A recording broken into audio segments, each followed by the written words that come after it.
What's going on, guys? This is Ryan with Patriot Outpost, and for the past several weeks, we have heard so many rumors and claims that Russia was about to invade Ukraine, and indeed, the mainstream media almost seemed like they were rooting it on. They wanted it to happen so they could talk about it, so they could say, look how bad that man is there, so they could drum up clicks. Well, it finally happened, and it happened in a way that I don't think anybody was really ready for. Some people expected an excursion, or an incursion, I should say, into the eastern border of Ukraine, which is right there with Russia.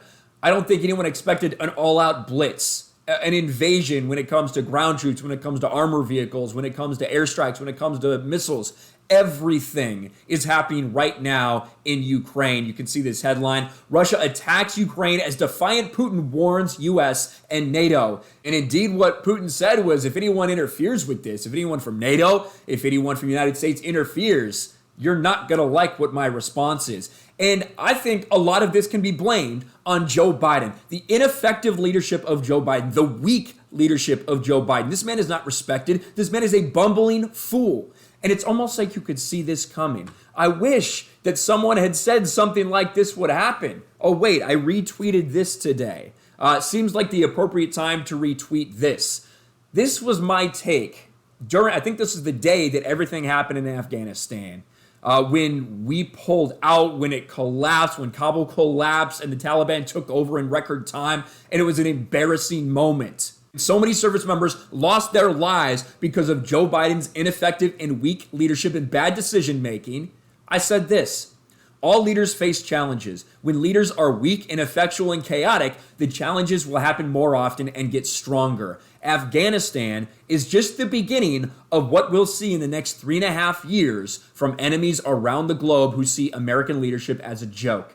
And that's what Putin sees Biden as, an absolute joke. He is not scared of him. And for weeks, Biden has been saying, oh, these guys, they don't want to test us. They don't want to mess with me. And even before he was elected, remember this cringe moment? That's exactly what he said. This was in 2019, I think. Because Putin knows if I am president of the United States, his days of tyranny and trying to intimidate the United States and those in Eastern Europe are over. I'm going to stand up to him. He's a bully, just like the president. And I know he doesn't want me to be president, but to tell you what, when I'm president, things are going to change. Oh, things changed. Things absolutely changed, because for 4 years, when Trump was president, you can criticize, you can do whatever you want, but when it comes to foreign relationships, especially with people who've traditionally been huge enemies, things were pretty good. And what I mean by that, did we agree on things? No.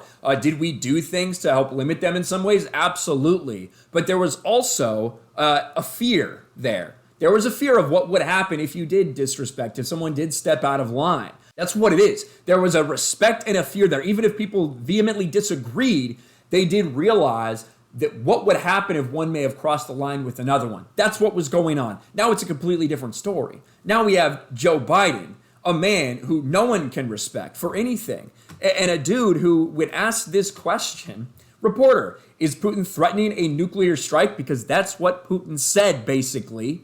In more words than that, that's what he said. He said, you'll see something you've never experienced before. It's very clear he was referring to a tactical nuclear strike.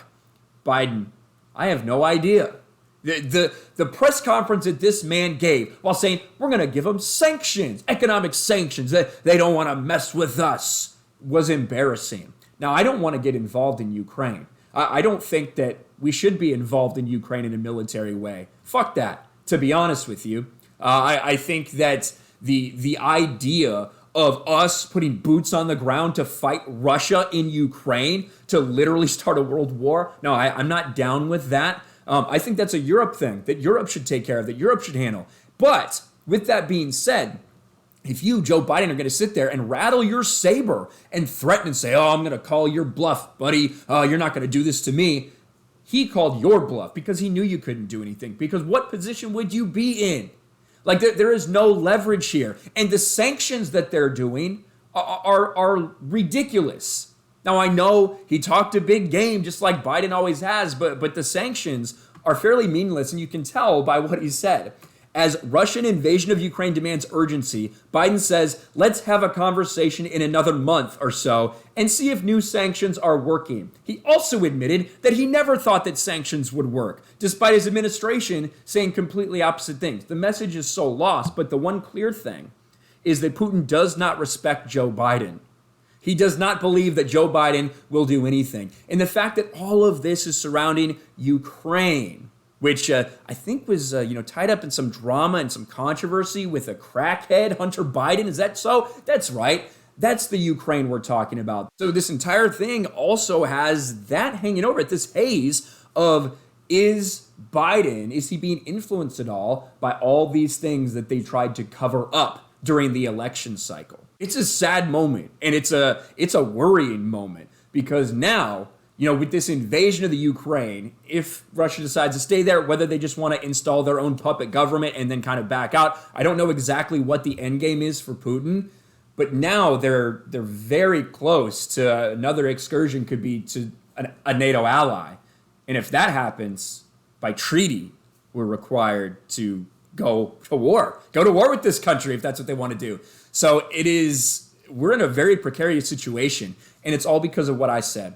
It's all because of this, because of Joe Biden. For 4 years, in terms of foreign policy, in terms of a global scale like that, there really wasn't too many things to worry about. Now, all of a sudden there is. China pushed in on Taiwan today, flew in their airspace. All of the people that hate the United States are watching to see what Biden's doing. And his response has been incredibly weak and pathetic.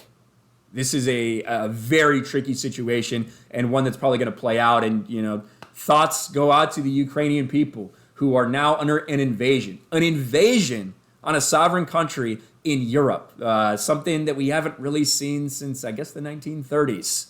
Man, it's getting crazy out there, all because of people like Joe Biden. Let me know your thoughts in the comments below. Smash the like button, subscribe to the channel, ring the bell for notifications, share this video out there, and I'll talk to you later. Thanks for watching, everyone, and a huge shout out to my patrons. I appreciate you guys so much. Want to follow me on Twitter or Instagram? Check out the description below. You'll find links to my P.O. box and my Patreon as well. And I'll talk to you guys later.